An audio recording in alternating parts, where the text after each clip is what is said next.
할렐루야. 함께 예배하는 우리 모든 가족들에게 하나님의 은혜와 능력과 평강이 넘치기를 주님의 이름으로 축원합니다.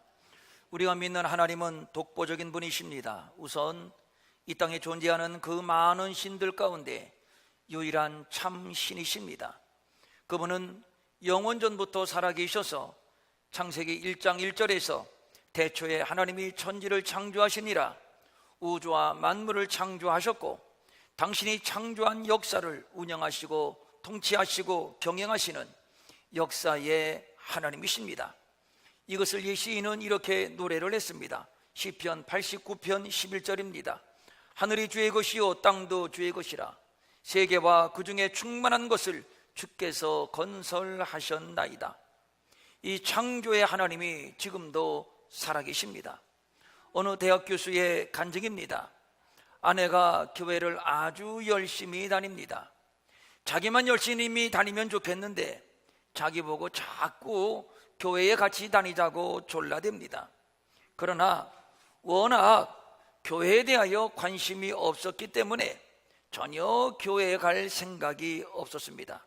그런데 어느 날 술이 얼큰이 취한 채 집에 돌아왔는데 아내가 성경을 보다가 잠이 들었는지 머리맡에 성경이 있더라는 겁니다.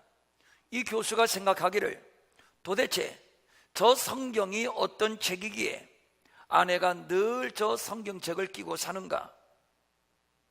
술기운이었는지는 몰라도 성경에 대해서 호기심이 생겼습니다. 그래서 성경을 들고 겉표지를 열었는데 맨 처음 눈에 들어오는 문장이 태초에 하나님이 천지를 창조하시니라 였습니다. 그 한 문장을 읽는 순간 해머로 머리를 맞는 듯한 충격을 받았습니다. 감히 우주와 만물을 자기가 창조했다고 말하는 그 하나님은 도대체 누군가? 이 땅에 수많은 신들이 있고 또 수많은 과학자들이 있어서 이 우주와 만물이 어떻게 만들어졌는가를 규명하려고 해도 도무지 규명이 안 되는데 그런데 감히 내가 만들었다고 말하다니 하면서 이런 헛소리하는 하나님은 도대체 누군가? 하나님에 대하여 호기심이 발동하게 되었고 그래서 성경을 읽기 시작합니다. 그리고 성경을 다 읽고 나서 내린 결론이 하나님은 살아계시다 였습니다. 하나님께서 살아계시다고 하는 것은 기독교 신앙의 대전제입니다. 아무리 천지를 창조했건 당신의 아들을 십자가에서 죽게 하셨건 그리고 아무리 선하고 아무리 거룩하다 해도 만약에 그 하나님이 살아계시지 않다면 죽었다면 그는 결코 우리의 믿음이 될 수 없습니다. 그렇다면 우리의 믿음이 죽은 믿음이요 죽은 믿음은 우리를 구원할 수 없습니다. 성경이 위대한 책인 것은 하나님의 말씀이기 때문입니다. 그러나 아무리 하나님의 말씀이라고 해도 말씀하신 하나님이 죽었다면 그 말씀은 우리에게 교훈은 될 수 있을런지는 몰라도 믿음은 될 수 없습니다. 부처는 태자의 지위를 버리고 출가한 뒤 일체의 번뇌를 끊고 무상의 진리를 깨달은 석가모니를 존경하여 부르는 말입니다. 깨달음의 경지가 부처인데 그 경지에 이른 자가 석가모니라고 하는 것이지요. 그 석가의 깨달음을 추종하는 종교가 불교요. 그 깨달음을 제자들이 받아서 기록한 것이 곧 불경입니다. 그러므로 불교는 깨달음의 종교라고 할 수 있습니다. 그렇지만 석가가 우리의 믿음은 될 수 없습니다. 왜냐하면 죽었기 때문입니다. 그러므로 그가 남긴 불경은 교훈은 될 수 있을런지는 몰라도 우리의 믿음은 될 수 없으니 그는 죽었기 때문입니다. 석가모니는 없습니다. 그가 남긴 가르침만 있을 뿐입니다. 성경은 하나님의 말씀입니다. 성경은 창세기부터 요한계시록까지 총 66권인데 이 66권의 내용은 한마디로 하나님은 살아계시다입니다. 그의 말씀이 살아있는 말씀이요 따라서 운동력이 있어 영과 혼과 관절과 및 골수까지 쪼개는 것, 그것은 살아있는 말씀이기 때문입니다. 하나님은 우리에게 교훈을 주신 분이 아닙니다. 즉 다시 말해서 성경을 던져주고 너희들이 알아서 깨닫고 알아서 믿고 알아서 구원받아라 하시고 어디론가 숨어버린 분이 아니라는 얘기입니다. 중요한 것은 하나님은 살아계신 분 뿐만 아니라 살아계셔서 역사를 직접 주관하시고 경영하시는 분이시라는 사실입니다. 이 하나님은 영광 그 자체입니다. 역사가 만들어지기 영원전부터 유일하게 거룩하신 분, 영광과 존귀와 능력으로 충만하신 분, 그러므로 말씀 한마디로 우주와 만물을 창조하신 분, 그래서 지금도 하늘에서는 찬송이 울려 퍼지고 있는데 그 찬송은 요한계시록 4장 11절입니다.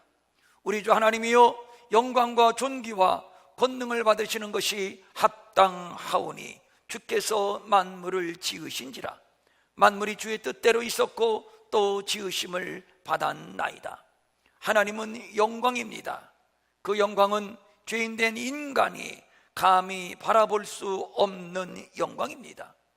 우리의 육안으로 태양을 바라볼 수 없는 것과도 같은 이치입니다. 태양의 광채를 인간의 눈이 감당할 수 없기 때문입니다. 마찬가지입니다. 하나님은 영광 자체입니다. 그분은 거룩한 분이십니다. 그 거룩함은 인간의 언어로 표현이 안 되는 거룩입니다. 표현할 수가 없습니다. 그래서 궁여지책으로 표현하는 것이 거룩하다, 거룩하다, 거룩하다. 그의 거룩함을 3번 반복하는 표현을 사용했습니다. 이 표현은 그 무엇으로도 표현할 방법이 없는, 표현할 길이 없는, 표현할 수 없는 거룩의 경지를 말하는 겁니다. 모세가 하나님을 뵙기를 원했지만 모세조차도 하나님은 당신의 얼굴을 모세에게 보여주지 않았습니다. 아니, 보여줄 수가 없었습니다. 출애굽기 33장 20절입니다. 또 이르시되 내가 내 얼굴을 보지 못하리니 나를 보고 살 자가 없음이니라. 이 말의 원어적인 더 가까운 번역은 내가 내 얼굴을 보지 못한다. 왜냐하면 나를 보고 살 자가 결코 없기 때문이다. 여기에서 살자, 살 아담이라는 뜻입니다. 나를 보고 살 아담이 결코 없다.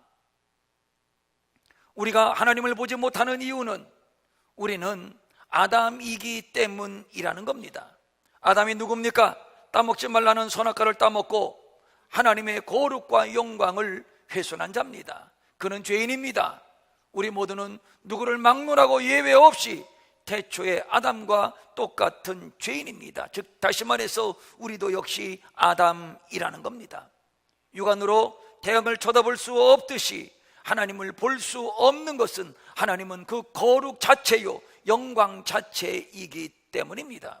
그러므로 디모데전서 6장 16절은 말합니다. 오직 그에게만 죽지 아니함이 있고 가까이 가지 못할 빛에 거하시고 어떤 사람도 보지 못하였고 또 볼 수 없는 이시니 그에게 존귀와 영원한 권능을 돌릴지어다. 아멘.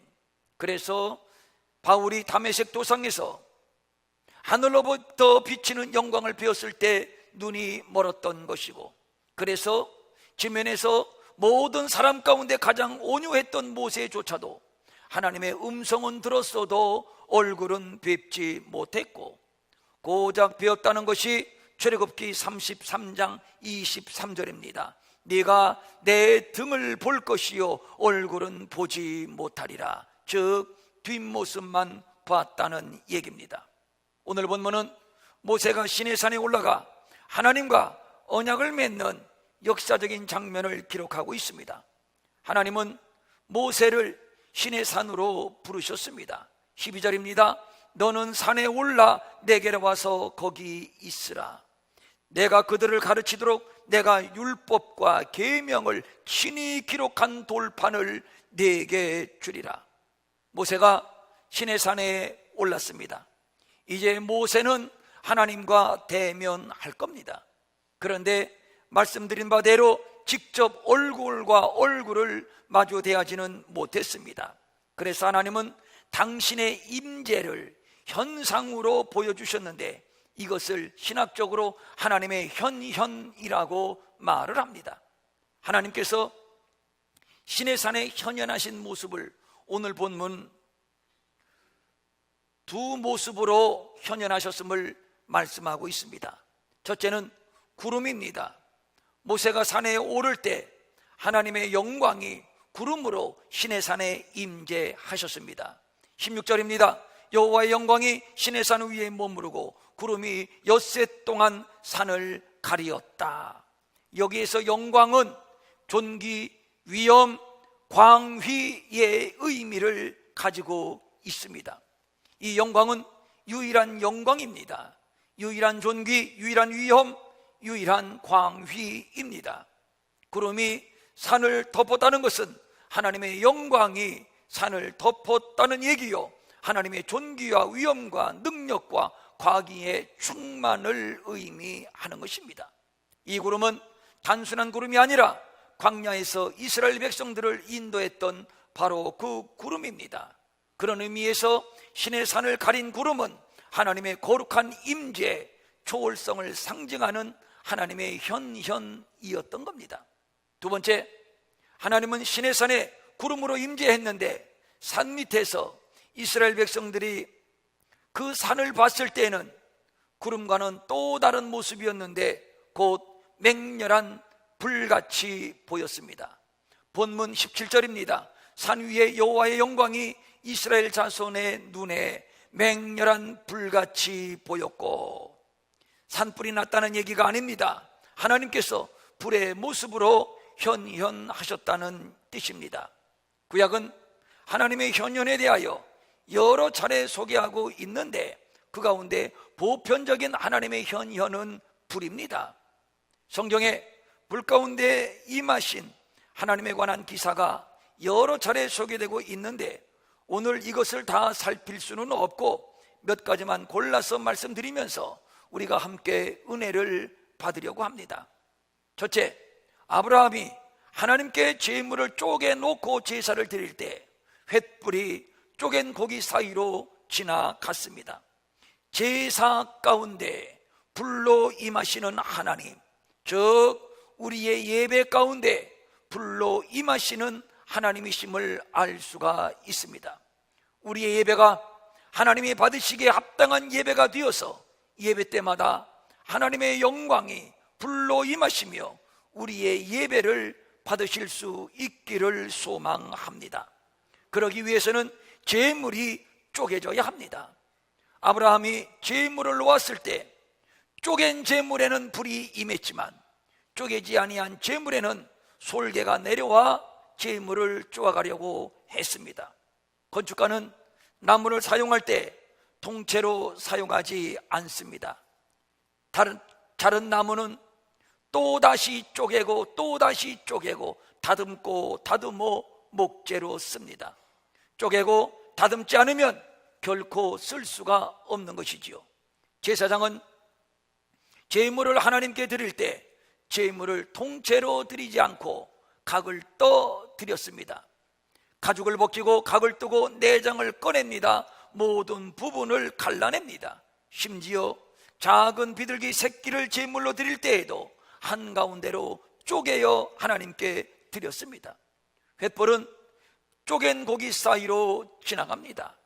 쪼갠다는 것은 부분을 갈라낸다는 뜻입니다. 쪼개진 고기만 하나님이 받으십니다. 이것은 결국 하나님 앞에 우리 자신을 갈라드려야 된다는 것을 의미하는 겁니다. 쪼갤 때 형체가 없어집니다. 돼지를 쪼가면 돼지의 형체가 없어지고 송아지를 쪼개면 송아지의 형체가 없어지듯이 쪼갤 때 형체는 없어지는 겁니다. 우리가 예배 때마다 불로 임하시는 하나님의 영광을 경험하려면 우리의 심령이 쪼개져야 하는 겁니다. 시편 51편 17절입니다. 하나님께서 구하시는 제사는 상한 심령이라.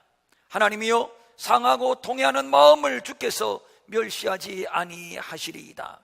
여기에서 상하다라고 하는 말의 원어적인 정확한 의미는 여러 조각으로 부서지다, 산산조각나다, 이런 뜻입니다. 그러니까 다윗은 자신의 죄악된 마음이 산산이 부서지고 산산이 깨어지지 않는 이상 하나님 앞에 어떤 제사도 무용지물 이라는 것을 알고 있었던 겁니다. 하나님이 우리의 예배를 통해서 받으시기를 원하는 것은 의례적으로 드리는 헌금 몇 푼, 감정으로 복받쳐 부르는 찬송 몇 곡이 아니라 상한 마음, 즉 그동안 죄에 매여 육체의 정욕대로 살아왔던 삶에 대한 통회하는 마음이요 회개하는 마음인 것입니다. 하나님의 은혜가 아니고서는 살 수 없어 오늘도 주 앞에 심령을 쪼개 드리오니 우리의 예배를 받으소서.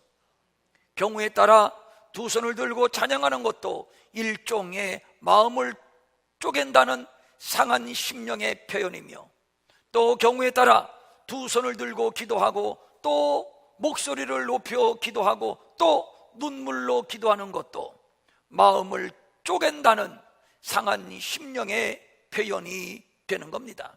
이런 예배 가운데 하나님의 영광이 불로 임하는 것이며 우리는 하나님의 영광의 임재를 경험하게 되는 겁니다. 세 번째로, 미디안 광야에서 하나님께서 모세를 부르실 때 타지 않는 불꽃 가운데 나타나셔서 모세를 부르셨습니다. 출애굽기 3장 2절입니다. 여호와의 사자가 떨기나무 가운데로부터 나오는 불꽃 안에서 그에게 나타나시니라. 그가 보니 떨기나무에 불이 붙었으나 그 떨기나무가 사라지지 아니하는지라.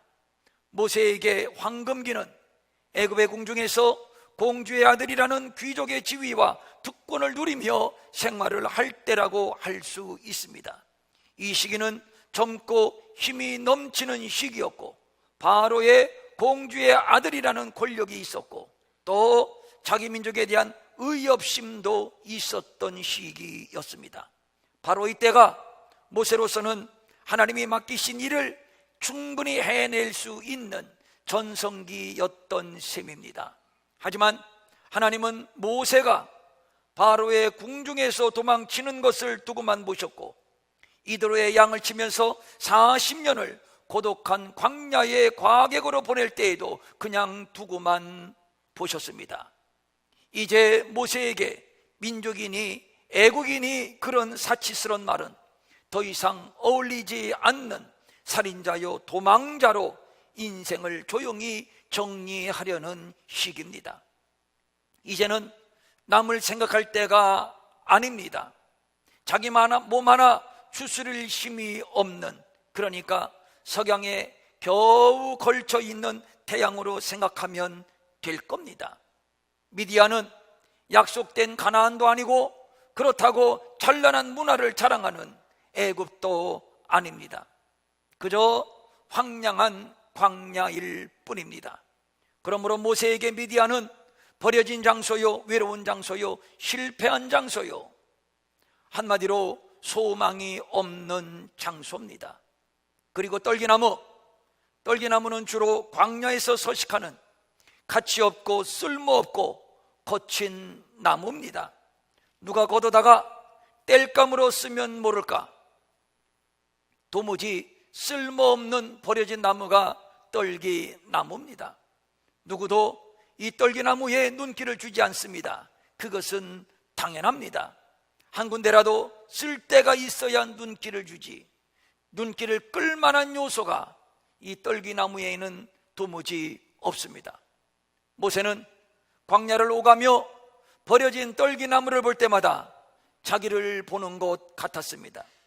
버려진 떨기나무, 외로운 떨기나무, 상처 입은 떨기나무. 알고 보니 그 떨기나무는 바로 모세였던 겁니다. 광야에 쓸모없이 버려진 떨기나무 모세. 그런데 어느 날 어디선가 모세를 부르는 소리가 들립니다. 얼마 만에 들어본 이름인지 모릅니다. 깜짝 놀라 바라보았습니다. 떨기나무 안에서 들려오는 음성이었습니다. 그런데 이상합니다. 떨기나무에 불이 붙었습니다. 그런데 또 이상합니다. 불은 불인데 타지 않는 불입니다. 알고 보니 하나님께서 떨기나무 가운데 불꽃으로 임하신 것입니다. 그 불꽃 가운데서 들려지는 음성은 이것이었습니다. 모세야, 내가 선 곳은 거룩한 땅이니 네 발에서 신을 벗어라. 그리고 내 백성 이스라엘을 구원하라. 버려진 모세였는데, 아무것도 할 수 없는 무가치한 모세였는데, 그래서 떨기나무와 같은 모세였는데, 그래서 누구의 관심조차도 오히려 부끄러웠고 부담스러웠고, 그래서 외로웠고, 그래서 고독했는데, 그래서 좌절했고 절망했고, 그래서 이곳 미디안에서 묫자리 하나 얻어 묻힐 수만 있다면 감지덕지로 알고 살아온 40년의 세월이었는데, 이런 떨기나무 모세에게 하나님은 불로 임하셨습니다. 모세의 인생 죽지 않았습니다. 끝나지도 않았습니다. 이제 시작입니다. 이제부터 모세의 가슴 속에 새로운 불꽃이 타오릅니다.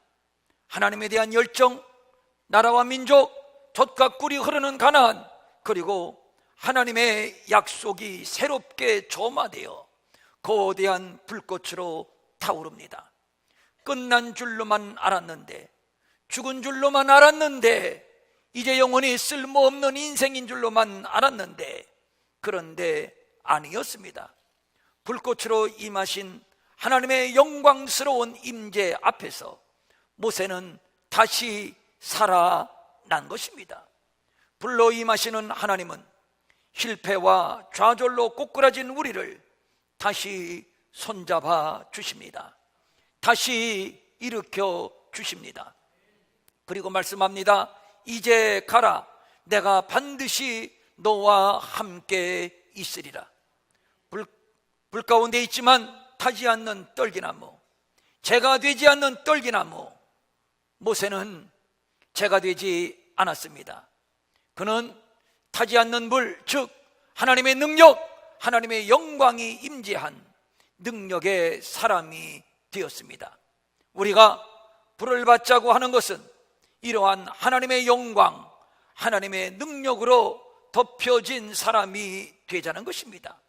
죽은 자가 아니라 산 자요, 끝난 자가 아니라 다시 시작하는 자요, 약한 자가 아니라 강한 자요, 무능한 자가 아니라 능력 있는 자가 되자는 것입니다. 세 번째로, 하나님의 영광이 불로 임하신 경우는 오늘 본문의 시내산에서 계명을 받을 때입니다. 그런데 본문을 보면 표현이 대단히 역동적입니다. 17절입니다. 산 위에 여호와의 영광이 이스라엘 자손의 눈에 맹렬한 불같이 보였다. 여기서 맹렬한이라고 하는 말의 의미는 삼켜버리는 이라는 의미를 가지고 있습니다. 그러니까 삼켜버리는 불이라고 이해를 해도 괜찮을 겁니다. 이것은 이스라엘에게 보여진 하나님의 영광스러운 임재가 우주와 만물을 한꺼번에 삼켜버릴 듯한 강렬하고도 압도적인 모습, 그리고 능력과 위엄에 찬 모습으로 임했음을 보여주는 겁니다. 시내산은 모세가 하나님과 대면하여 율법을 받은 것입니다. 율법은 하나님과 이스라엘 백성들 간의 언약입니다. 하나님께서 저들 가운데 맹렬한 불같이 임하신 것은 나는 너희의 하나님이고 너희는 내 백성이다. 그러므로 너희는 내 백성으로서 이렇게 거룩하게 살라. 라는 의미로 그들에게 율법을 주신 것입니다. 이것은 곧 하나님의 현현이었습니다. 이 율법은 하나님의 말씀이요 약속이요 계명입니다. 이 율법은 하나님 자신입니다. 하나님의 말씀, 하나님의 계명은 사람끼리 맺은 약속이나 조약처럼 거스려도 되는 것이 아닙니다. 하나님은 맹렬한 불입니다. 위엄이 있고 장엄한 영광을 가지신 분입니다. 그 앞에 인간은 먼지요 티끌입니다. 떨기나무에 불과한 것입니다. 죄인입니다. 이러한 인생들을 향해서 하나님은 맹렬한 불로 찾아오셨습니다. 그리고 율법, 그리고 말씀을 주십니다. 이 말씀은 죽이는 말씀이 아니라 살리는 말씀이요 복된 말씀입니다. 지금까지 이스라엘을 인도한 것은 하늘의 불기둥과 구름기둥이었다면 이제부터는 하나님의 말씀이 저들을 인도할 겁니다. 이 맹렬한 불이 저들과 함께하며, 이 맹렬한 불이 저들을 도우며, 이 맹렬한 불이 저들을 지키며 저들을 인도하여 결국 가나안으로 인도할 겁니다. 이스라엘이 거룩한 백성인 것은 하나님의 저들에게 맹렬한 불로 현현하시어 저들에게 율법의 백성, 제사의 백성으로 삼으셨기 때문입니다. 이번 2017년도 우리 평촌 일회교회의 여름 수련의 주제가 하나님의 영광이 맹렬한 불같이로 정했습니다. 제가 출애굽기를 묵상할 때 하나님이 주신 말씀입니다. 오늘도 하나님은 우리에게 불로 임하십니다. 그것도 보통의 불이 아니라 맹렬한 불로 임하십니다. 이 불은 영광이요 권능이요 위엄이요 거룩입니다. 이 불은 생명이며 능력이며 승리입니다. 아브라함이 이 불을 받은 자요, 모세가 이 불을 받은 자요, 엘리야도 이 불을 받은 자요, 초대교회 제자들과 성도들도 이 불을 받은 자들입니다. 이번 수련회에 맹렬한 불로 임하시는 하나님의 영광, 하나님의 능력, 하나님의 은사를 우리 모두가 함께 경험할 수 있기를 바랍니다. 성도들이 불을 받아야 한다는 이유가 바로 여기에 있습니다. 우리의 예배 가운데 하나님께서 불로 임하시지 않는다면 솔개가 와서 우리의 예배를 가로채고 말 겁니다. 무슨 얘기입니까? 하나님과는 상관이 없는 형식적인 예배, 종교적인 예배, 즉 가인의 예배에 불과하다는 것이지요. 정말이지 이런 일이 만에 하나라도 있다면 큰일입니다. 하나님, 나는 부족합니다. 나는 죄인입니다. 오늘도 십자가의 은혜로 나를 덮어주시고 나를 거룩하게 하옵소서. 이렇게 상한 심령으로 드려지는 예배에 하나님의 영광은 맹렬한 불로 임하시는 겁니다. 우리 모두는 다 미디안의 떨기나무와 같은 존재들입니다. 버려진 존재, 쓸모없는 존재, 희망 없는 존재, 별 볼 일 없는 존재. 그러나 하나님은 우리에게 타지 않는 불꽃으로 임하시어서 결코 죄로 만들지 아니하시고 다시 회복하여 거룩한 사명자로 살게 하시기를 원합니다. 그래서 우리는 불을 받아야 하는 겁니다. 신의 산에 맹렬한 불로 임하신 하나님, 그리하여 이스라엘에게 당신의 복된 말씀으로 언약을 세우시고 그 말씀의 인도를 받으며 그 말씀 안에서 복을 받게 하신 하나님, 그 하나님이 우리에게도 동일하게 맹렬한 불로 임하시기를 소망합니다. 그리하여 우리로 하여금 말씀의 사람이 되게 하시어 말씀 안에서 살고 말씀의 이끌림을 받나 이 광야길을 승리롭게 걸어가기를 원한다는 사실입니다. 그래서 필히 우리는 불을 받아야 하는 것이죠. 불이라고 하면 마가의 다락방에 임하신 성령의 불을 생각하지 않을 수 없습니다.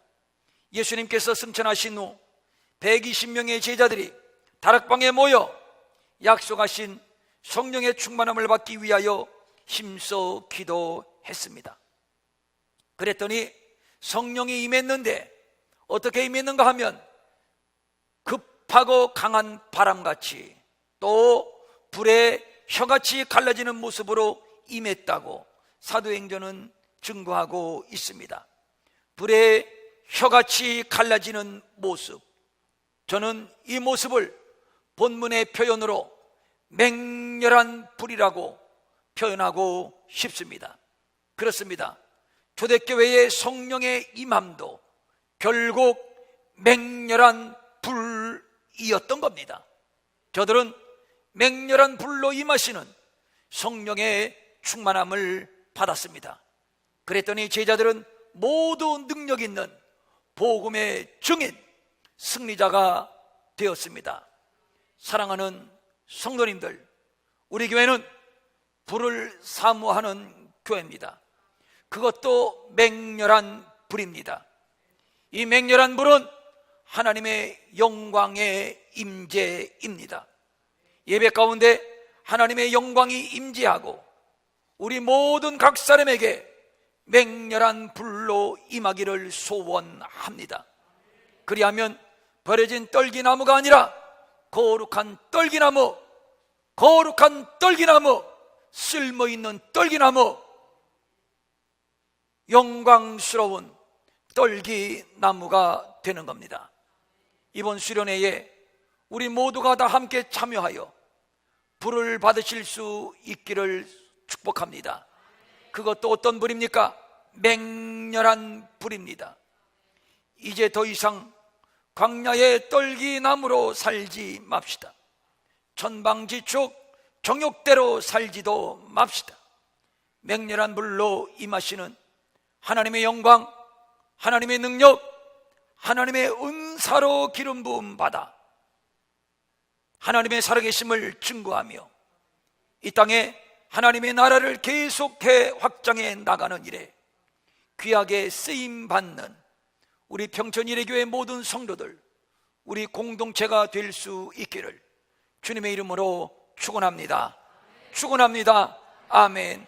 이번 여름 수련회에 주여 우리 교회에 맹렬한 불로 임하시옵소서. 맹렬한 불로 하나님의 영광이 임재하사 우리 모두가 함께 주의 영광을 맛보고 주의 영광을 경험하게 하옵소서. 아멘.